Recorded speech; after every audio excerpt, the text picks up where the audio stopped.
Hello, my name is Eliza Vries, and I am an evolutionary astrologer, a medium, and an energetic healer, along with a few other things.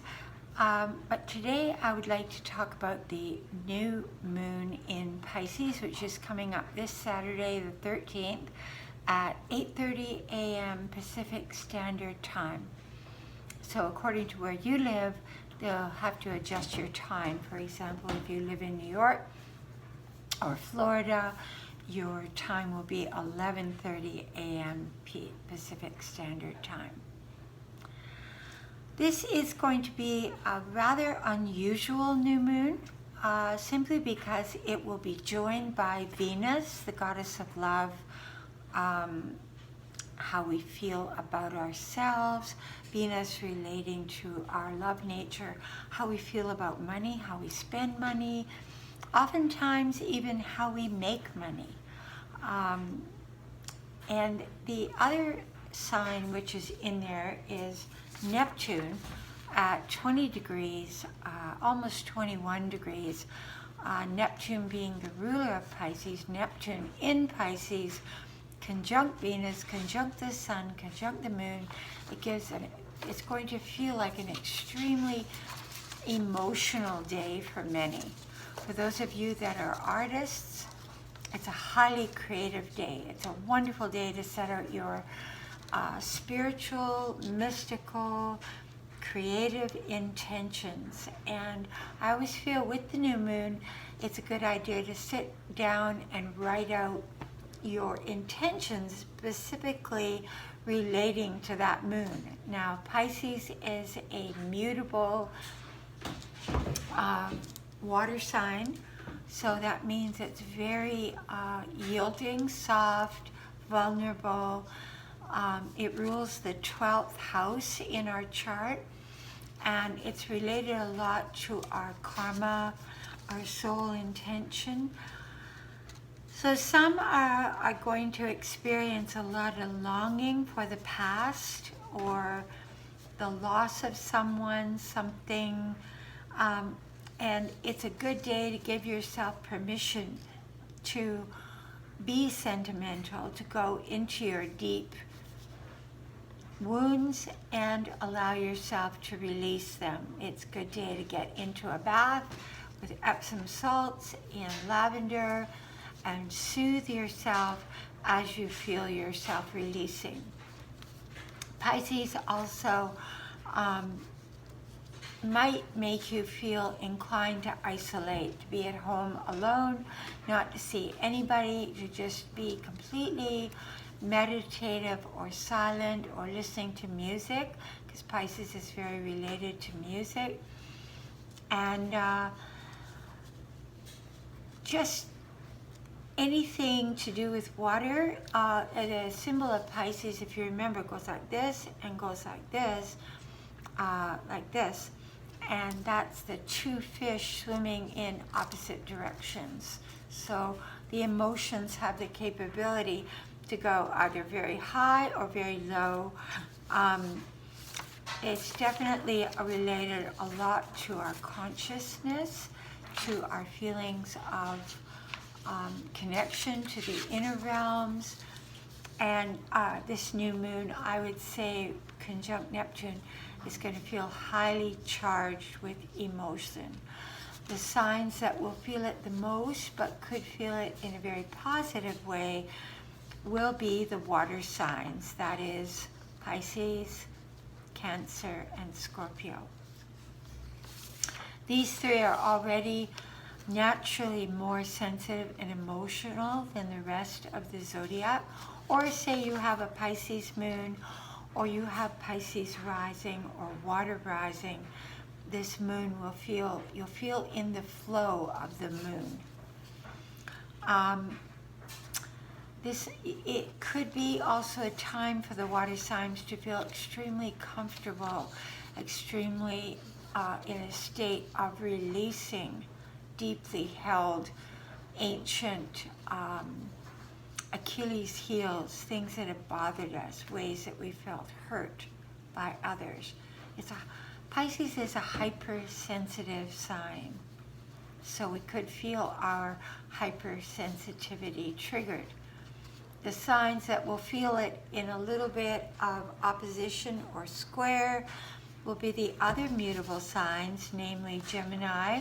It will be squaring your sign, Virgo, and Sagittarius. Those signs might feel a bit triggered by all the emotion and not know quite how to deal with it.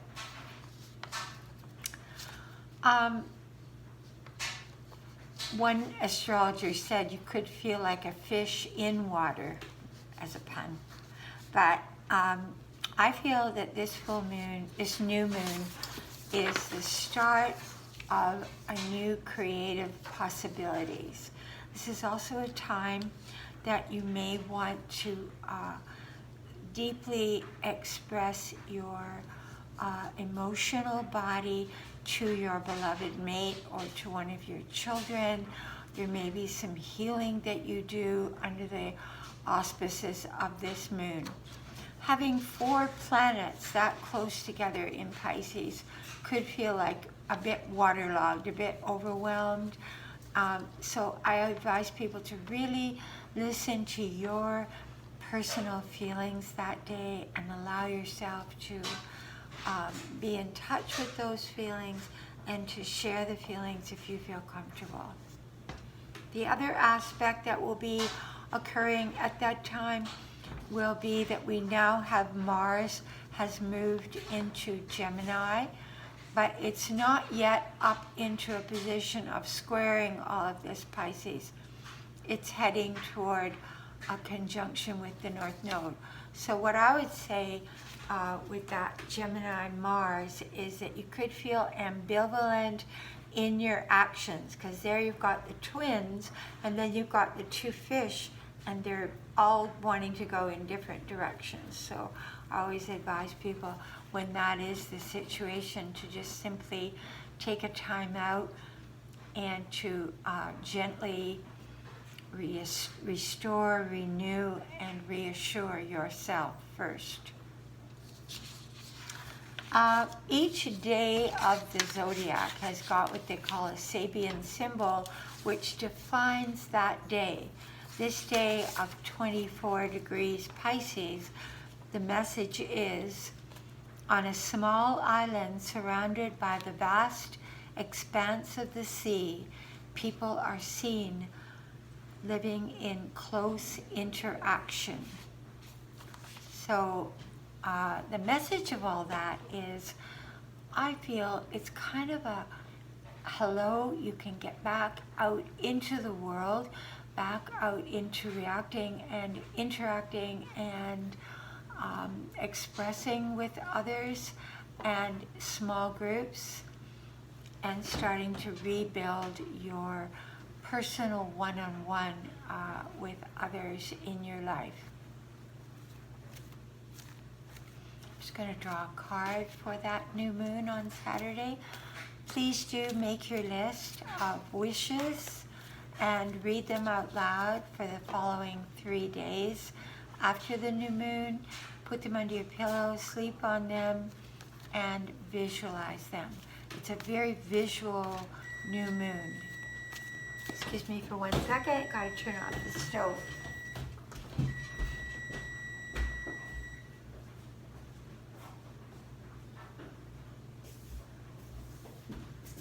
Okay, so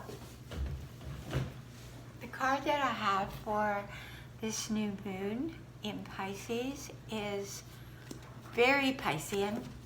It is the card of somebody in isolation, surrounded by that silvery blue.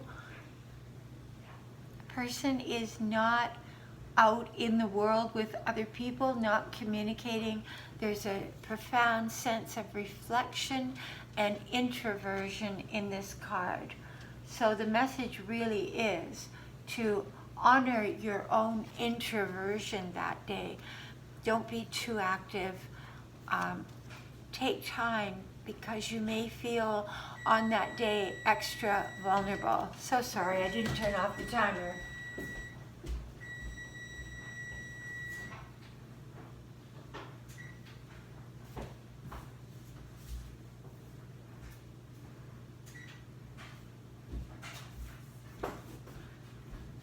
that's a very Piscean thing to do, I might add, and I have a moon in Pisces, so I am a little bit being ruled by Neptune. As my kids used to say, I am a little bit out on Neptune, and you might feel that way that day. It's not a day for strong focus. It's a day for allowing, releasing, visualizing, dreaming, praying, meditating, being gentle with yourself.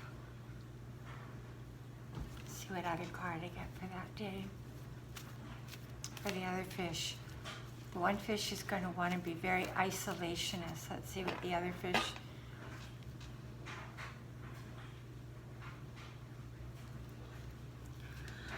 Well, again, it's a card with the blue around it, and this is the card of completely letting go. Just absolutely dissolving into yourself and letting down your boundaries and your fears.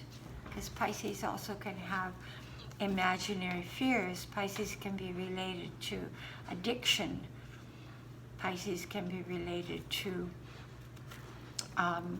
neediness, wanting to cling, wanting to hold on. This is the lower aspect of Pisces, where they give too much away. They're so in tune with all the different signs that they understand so deeply what everybody else is feeling.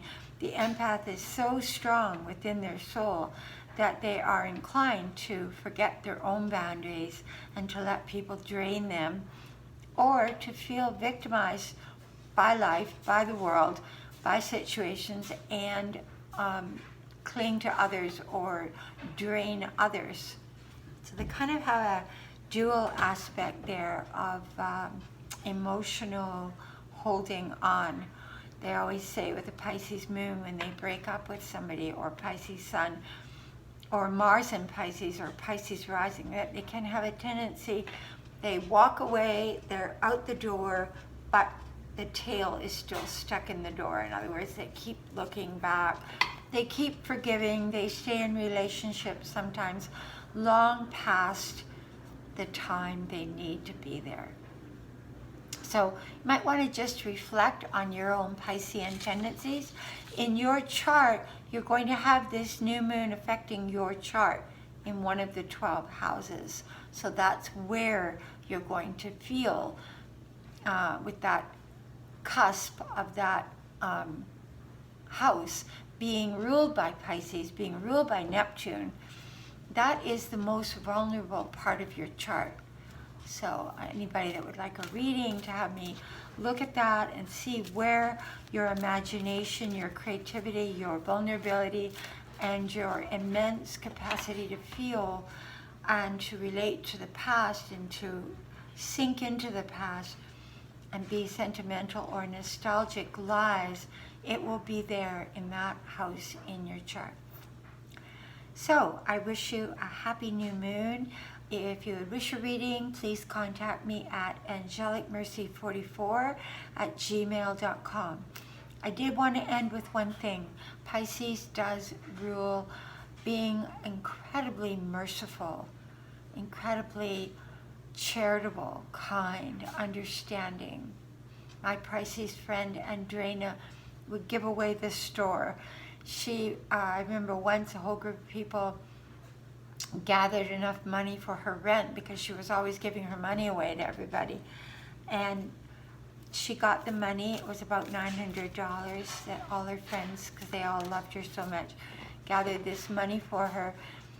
And she happened to see a homeless man on the street and gave him half of it. So then she still had to find the rest of her rent money. That is typical of a Pisces. They are just the most lovable people and the most, tender-hearted, sweet people. My father was a Pisces. My brother is a Pisces. I have a sister who's a Pisces and a stepsister who's a Pisces. So our family is riddled with Pisces. And my other sister has a Pisces moon, as do I. So we've got a lot of Pisces in our house. So we have a lot of sense of kinship, but also a lot of sense of vulnerability. Thank you. God be with you. And do take some time for spirit on this day. This is a wonderfully mystical, spiritual day. Thank you.